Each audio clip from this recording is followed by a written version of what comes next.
so these are the newly added things into the syllabus. So they specifically make this worksheet to let you have some practice and some heads up on what's coming up in your upcoming finals. So for this is the updates on our simultaneous equation. So now the variables inside can be squared. So instead of having 1x and 1y results now, you could have 2 due to the presence of the square. So what I did was to substitute 2 into 1. You should be getting x squared minus 3x plus 2 equals to 0. So through the factorization process, you should be getting 2 and 1 respectively. So you're required to substitute this 2 and 1 into your y. Okay, whichever the equation that you use to substitute, it's fine. For me, it's just easier if I were to put it into equation 2. So your y result should turn out to be 4 when your x is 2 and 1 when your x is 1.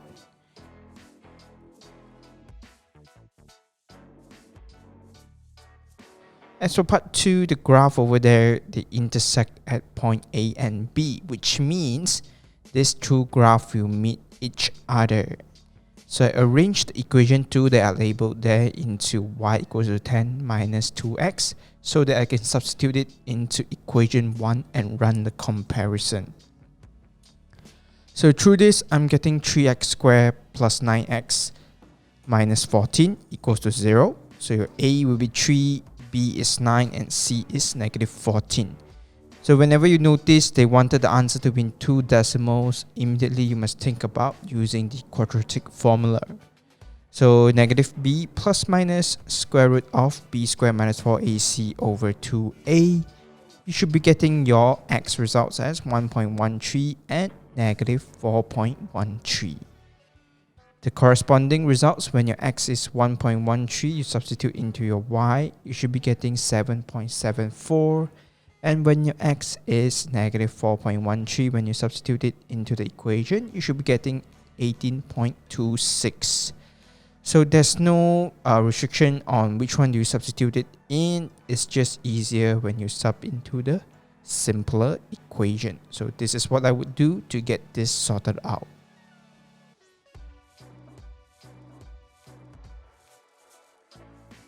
As for question 3 that we have here, okay, the first thing that I always do is to set down random values, okay, into the equation. So for the first one, y equals to 2 minus x squared. I substituted 0 into x position. I should be getting 2 as my results. So from here, I will start analyze out of all of the graph here, which one is actually intersecting at 2. So our possible candidates will be A, D, E, and F. So the other things to narrow down the selection is through the square over there. So with this present of the square, your line should look like a curve, okay, a U-shaped curve. So it further narrows down into A and E. So when I set my y equals to 0, my x results will be plus minus square root 2. The only one that fulfills this requirement will be E. Hence, I labeled the points over there to illustrate it to you. In the exam, you don't have to label, just write down the alphabets will do. As for part B over there, y equals to 2 to the power of negative x. As per usual, I set my x equals to 0. My y will be 1. So with this, okay, let's look through all the possible candidates here. We'll be having 3, A, D, and F as our possible answer at the first glance. So when you substitute 2 and negative 2 into x position, you'll be getting 4 and 1 over 4. So when my results is negative 2, I'm getting 4. Only one of the graph, which is F, fulfill the requirement. So I labeled the coordinates over there to illustrate it to you. As for part C, okay, as per usual, I always put my x equals to 0. You will get y as invalid because we cannot divide it by 0. Okay, so for this, we only have two possible outcomes, which is C or B. So when I sub in other values in, like when I put 1, I'm getting my y as 2. And when I put -1, I'm getting my y as -2. So under this restriction, only B's fulfilled it. So my answer will be B for this part C here.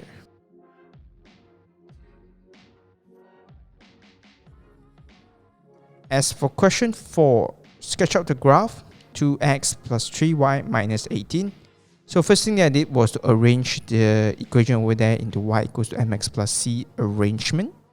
So y equals to -2 over 3x plus 18 over 3. Okay, when I substituted my 0 into x position, I should be getting 6 as my results. Okay, as when I substitute y as 0, I will be getting 9 as my x results. So the detailed calculation has been attached over there. I write it in mechanical pencil. You can refer to it and get it sorted out. And these 2 points here is actually my x and y intercept. That's why I can immediately draw out the lines that they are looking for into the shape over there.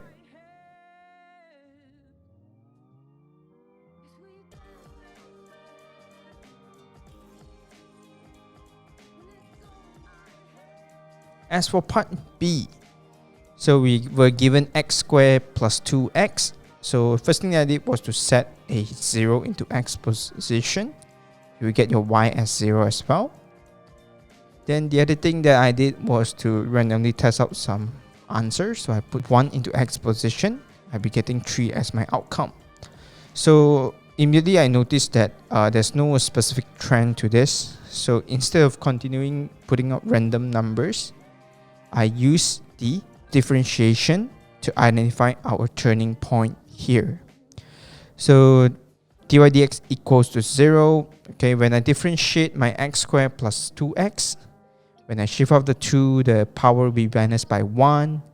As for 2x, the power is 1. So when I shift out the 1, there's no changes to it. However, the power of x to the power of 1 after minusing by 1, it will turn out to be x to the power of 0. So x to the power of 0 will get you 1. So you will be getting 2x plus 2 as your differentiated results. So for turning point, okay, dy dx will be equals to 0. Okay, for those who are not sure about this chapter here, okay, dy dx we also call it as gradient. So when your gradient is 0, then only it can represent our turning point. So your x will be -1. When I substituted -1 into x position, I'm getting -1 as well. So this is our turning point there. And when I put my y equals to 0, okay, I will get my x as -2. So with this being said, I can roughly illustrate it out as seen over here.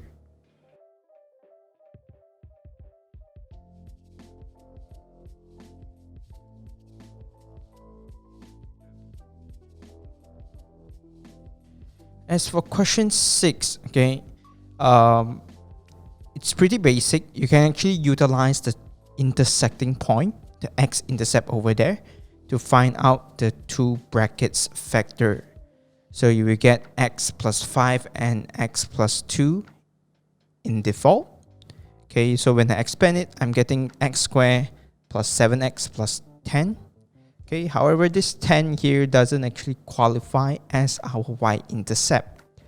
So our y-intercept over there is when your x equals to 0. So I substituted everything involving x as 0 here.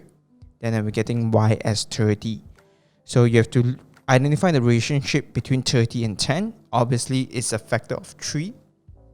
Hence, I multiplied the x squared plus 7x plus 10 by 3 and I gotten 3x squared plus 21x plus 30. So my A will be 3, my B is 21, and my C is 30. So that's how you identify this A, B, C's value here.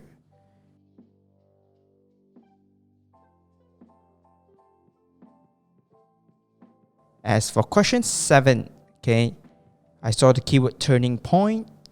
So I proceed with my differentiation calculation first. X squared, when I shift it out, the 2, you're getting 2x to the power of 2 minus 1. So you're getting 2x as your differentiated results. As for the negative 3x over there, when I shift out the power of 1, okay, then I'm getting negative 3. Okay, x to the power of 1 minus 1, we get x to the power of 0. X to the power of 0 is 1. So there's no any x remaining over there. As for negative 10, as per usual, any integers value will be ignored. So your 2x minus 3 equals to 0 because turning point has a gradient of 0. So your x will be 3 over 2. So after you substitute your 3 over 2, y equals to x squared minus 3x minus 10, you should be getting negative 12.25. So this is actually the turning point's exact coordinates, 3 over 2 and negative 12.25. So y-intercept here is negative 10 as shown in the equation itself. For us to look for the x-intercept, I will be setting y equals to 0. After you factorize it, you should be getting x equals to 5 and x equals to negative 2. So with this information given to us, you can now illustrate this results over here.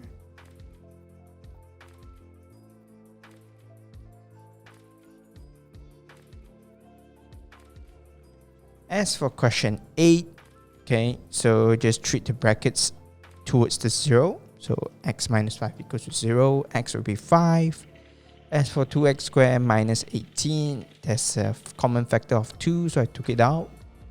Okay, get rid of the 2 by shifting it to the 0 sides. So it should be resulting in 0. So x squared equals to 9, x equals to plus minus 3.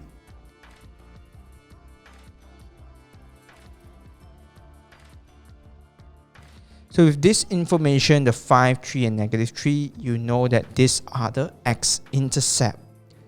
However, it's still not possible for us to illustrate it out because we don't know how's the curve going. So for this to be complete, we need the y-intercept. So you set when your x equals to 0, your y will be 90. So with this 90's presence, you should be able to know how the curve is going, what's the direction they are going towards. So it should be something I illustrated over here.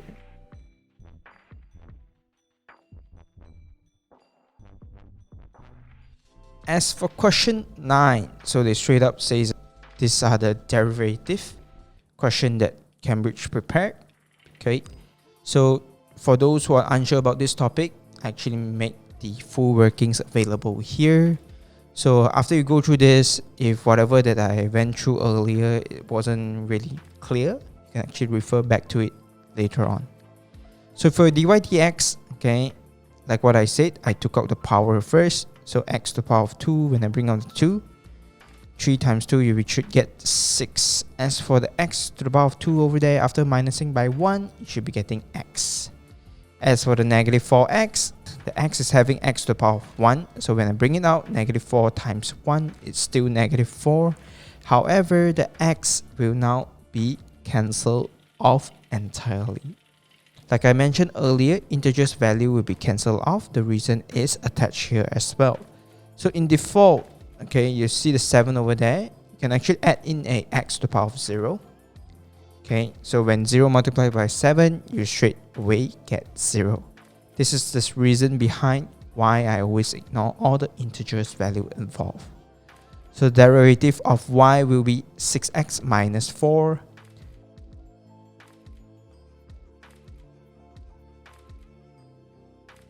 As for part 10, okay, so function x equals to 4x cubed minus 7x. And the keyword here they use is the gradient of function x at x equals to 5. So what you need to do now is to first identify the gradient function. Okay, so you can call it f prime, you can call it dy dx, it's the same thing. So I repeat the steps that I did earlier and I get 12x squared minus 7. So I substitute when x equals to 5 into it, you should be getting 293.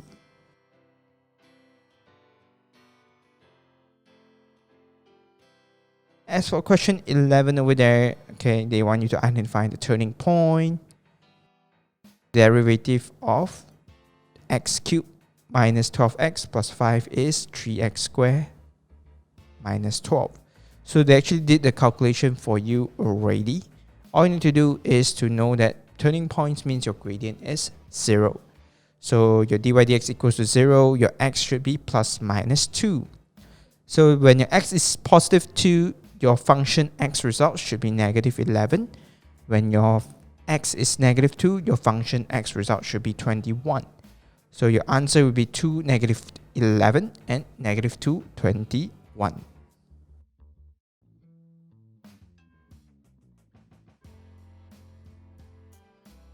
As for question 12 that we have here, okay, a tangent is drawn to the graph of y equals to x squared plus 3x at the point A, and the gradient of tangent is negative 5. So first, I differentiated it, and I set the results that I gotten, which is 2x plus 3 equals to negative 5.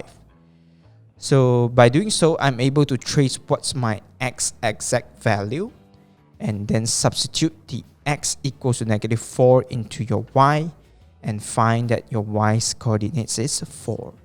So your so-called point A here will now be labeled as negative 4, 4.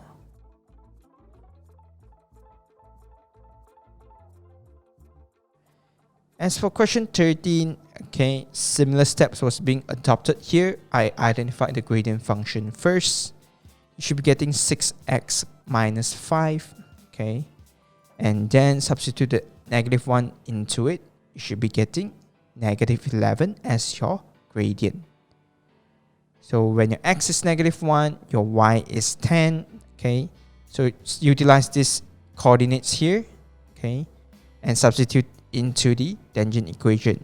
So y equals to negative 11x plus c. After you substitute negative 1 and 10 into it, you should be getting c as negative 1. So this is how you get your tangent equation as y equals to negative 11 minus x.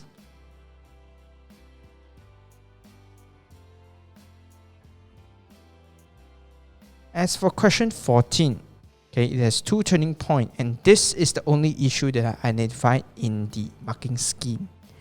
So there's a issue on the marking scheme here, because after you differentiate this value shown, you should be getting 3x squared minus 12. And for turning point, your dy dx should be equals to 0. So I extracted the common factor here, which is 3x from both of them. You should be getting a balance of bracket x minus 4. So your 3x equals to 0, x is 0, and your x will be 4. So substitute when your x is 0, your y will be 16. When your x is 4, your y will be negative 304. So these two will be the correct coordinates. Okay, if you look through the marking scheme, you should be able to understand why I mentioned the marking scheme is wrong on this particular part.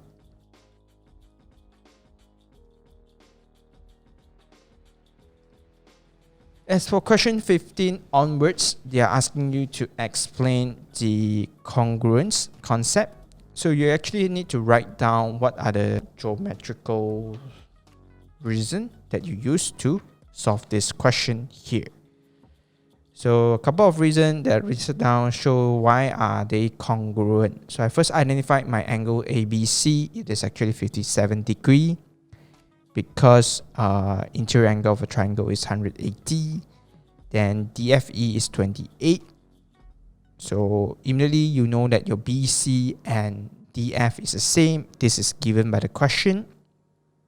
And then the angle surrounding it is also the same. So we have angle ACB equals to EFD as 28 degrees. As for the other combination, it will be CBA equals to FDE equals to 57 degrees. So this should be able to prove these two triangles is congruent. So before we proceed with question 16, a term that I wanted to emphasize here is congruence. Congruence and similar is different. Similar can be a shape that was being enlarged or shrunken, whereby congruence, they are exactly the same thing. So you need to identify the difference between these two terms and don't mess it up in your exam.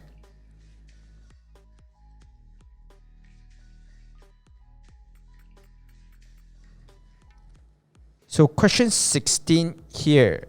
Okay, a couple of details. The main assessment here is whether you can utilize the circle theorem, as well as the most common one that students struggle to understand will be alternate segment theorem here. So the first thing that I did was identifying angle ABC. This is actually a angle from the diameter, so it is actually a right angle of 90 degree. As for the other one, is from angle from the radius joining a tangent line, it will form a 90 degree as well. Okay, that is for ACEs, or I label it as DCE over there. As for next one, angle BAC will actually be 38 degree because angle from the alternate segment. Okay, this is from BCF. I transfer the 38 to the other side.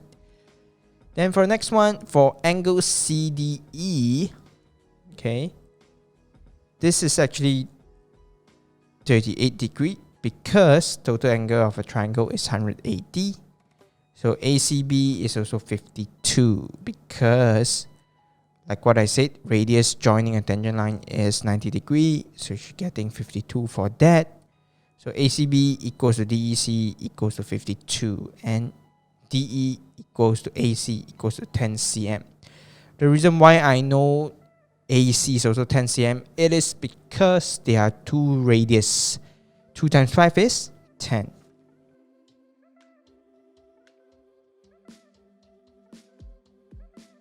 So for part B here, they wanted us to calculate AD.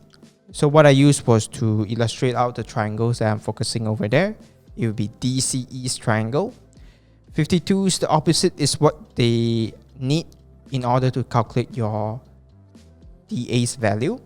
So we'll be using opposite and hypotenuse here. So sine 52 equals DC over 10.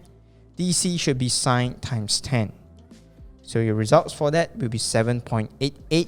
And the difference between here, okay, 7.88 minus 5 will get you these all results. And for you to get AD, simply takes 5 cm minus of DO's results. It should be 2.12.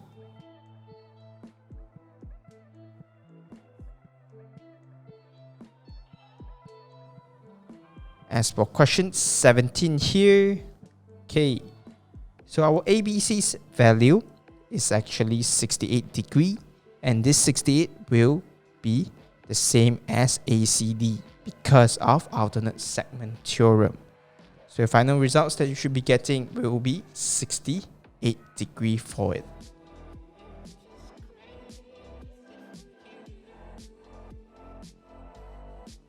As for question 18, the first thing that I did there was using the straight line rule of 180 minus 64 minus 72. This will help me to identify angle ACB.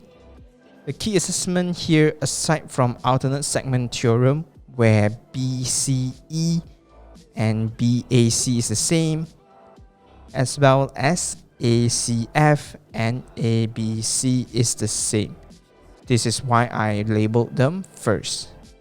Then the other thing was you need to know that ABD plus DBC equals to 72. They both add up and then split the 72 degree.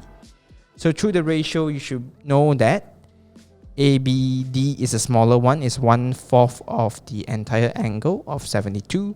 So after the calculation, you should be getting 18 for it, and CBD as 54. So for you to identify the angle ADB, okay, just take 180 minus 64 minus 18. You should be getting 98, which is your angle ADB that they are looking for.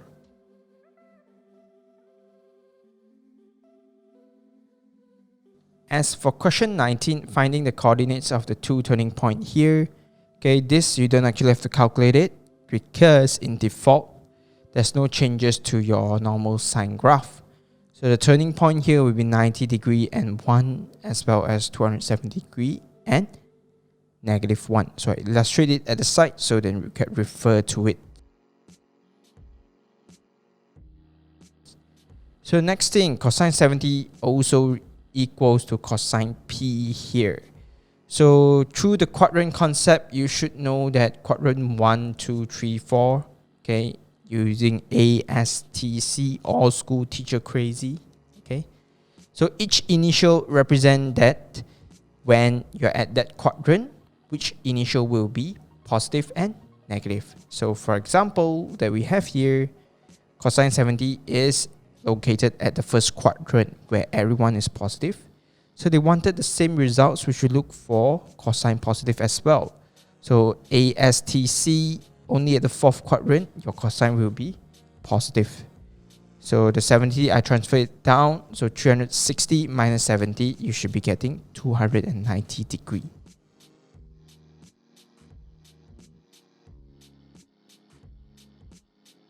So question 21, pretty straightforward. I just sketch out whatever that I have drawn in question 19 into the position.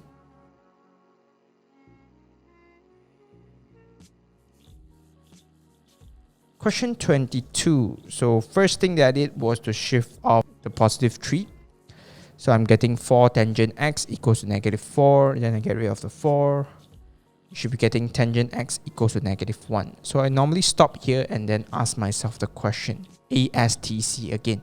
At which quadrant my tangent will be negative? So as a result, I draw it over there. Tangent will be negative when it is at the second and the fourth quadrant. So I key in my calculator, x equals to tangent inverse of -1. You should be getting -45. However, like I said in my quadrant video, you don't take the results immediately. You have to analyze where to place these results here. So this -45 is actually the corner that I labeled black over there. So to get to the results, okay, always starts from first quadrant. 180 minus 45 is 135, and when you transfer the 45 to the opposite side using vertically opposite concept, okay, 360 minus 45, it is 315.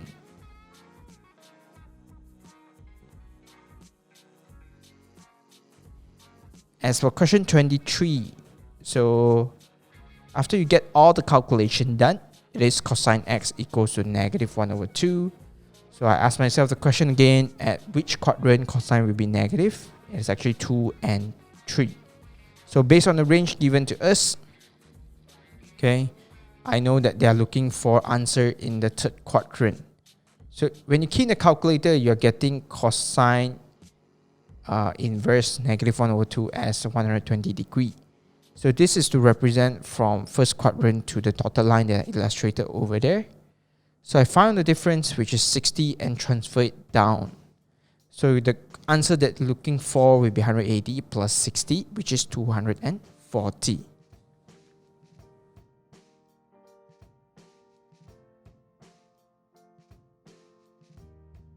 As for question 24 that we have here, you just have to substitute the 40 degree into x position. You will get 1.7, 60 into x position, you get 0. 80 into x position, you get -1.7, and 110 degree into x position, you should be getting -1. And with this information, you should be able to illustrate this thing out over here.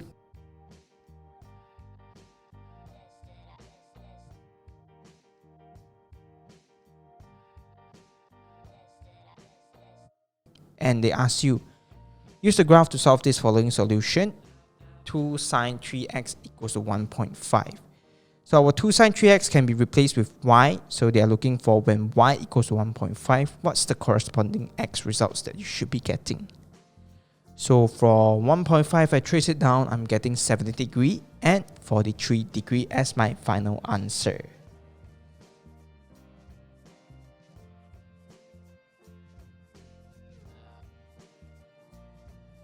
Question 25 is the trickier ones, okay? It's not really a new, but then They specifically make some exercise for you to practice. This has been appear quite frequently in the older papers. So if you did the papers from 2010 to 2014, you should be pretty much familiar with this concept here. So 2 fair dice are rolled. Okay, normally when I saw dice question, I will immediately draw this out over here. Okay, so they say at least one of the dice is 2 and calculate the probability of the total is 5. So out of those, that is 2. Okay, we have this shaded region over here. There's total of 11 of them out of the 36. And then for it to qualify as 5, it will be 2 out of the 36. So 2 over 36 divided by 11 over 36. It is 2 over 11 after the calculation.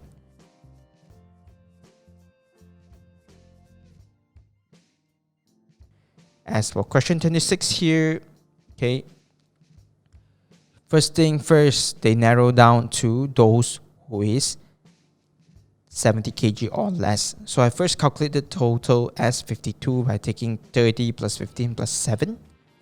Then I look at the variables that they wanted. They wanted one of them to be 35 kg or less. That will be 7 of them. And the other 2 will have 35 or more. That will be 45. So there's 3 scenarios here that are listed down. Okay, first one is I first selected this 35 kg or less, followed by 2 of them that is greater than 35 kg. So you notice one thing will be the denominator is decreasing, because for human related probability question, in default you must minus it off after each of them being picked. And this is the first scenario over there, then followed by one of them is more than 35, then mixed with one of them less than 35, then another one with more than 35 again, followed by the last one, 2 that was greater than 35 being selected, then the last one is lesser than 35. So after you add them all up, it should be 693 over 2210 as your final answer.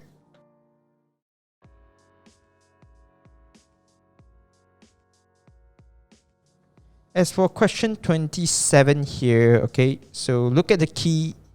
Okay, the 7, 1 over there means 7.1. So I list down everything. 6.3, 7.1, 7.2, 7.2, 7.5, followed by 8.3, 8.4, 8.5, 8.9, and 9.3, 9.8, 9.9. Add them all up and then I divide it by 12 because there's a total of 12 students given at the start. So your answer should be 41 over 5, which is 8.2.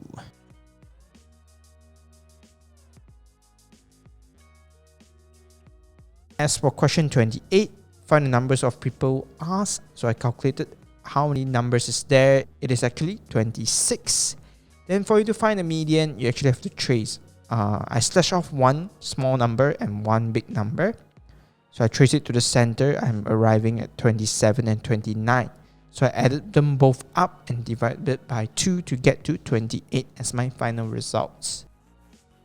As for part C, some inequalities concept is involved here. They say spend more than 40 means 40 is not included. So I use a blue tick over there to represent those as more than 40. It's actually 7 out of 26 of them. So they wanted percentage, so I multiplied by 100. You should be getting 26.9% as your final results.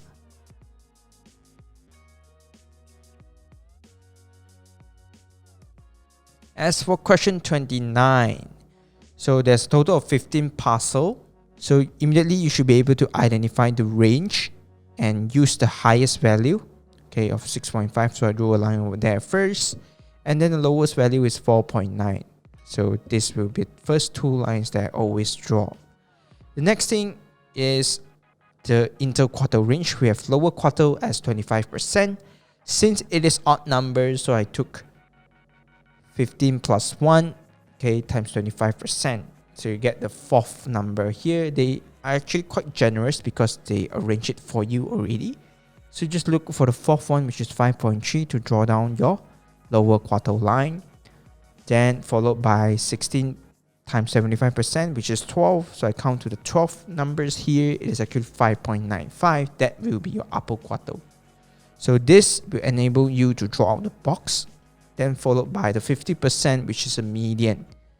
So 16 times 50% is 8. The 8 numbers here is 5.55. So this is pretty much how you draw out this box and whisker here.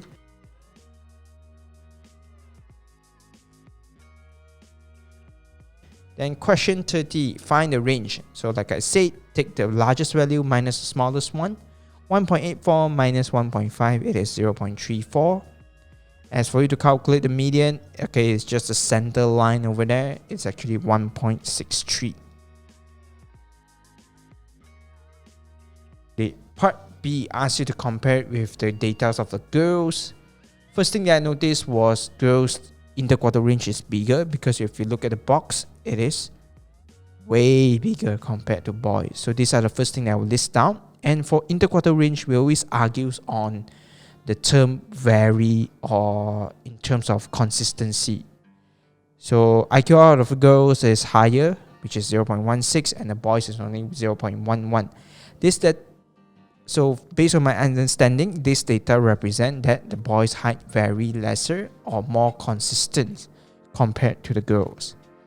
As for part 2, okay, I'll be looking at the median here. Boys is generally taller, okay, because of the median of the man is 1.63, and for girls it's only 1.6. Okay, so median is actually not a good indicator to represent anything, but these are the limited information that we can use here. Because if we were to argue about the range, it doesn't really matters or represent anything here. So normally for box and whisker diagram, we only argue about interquartile range and the location of the median. So this is pretty much it for the updated syllabus. So I hope you are able to understand better after watching this video. So if you have any troubles on certain topics that you are weak at, feel free to browse through the revision guide and download the notes over there. Everything here is for free, and I wish you all the best for your upcoming examination. Thank you.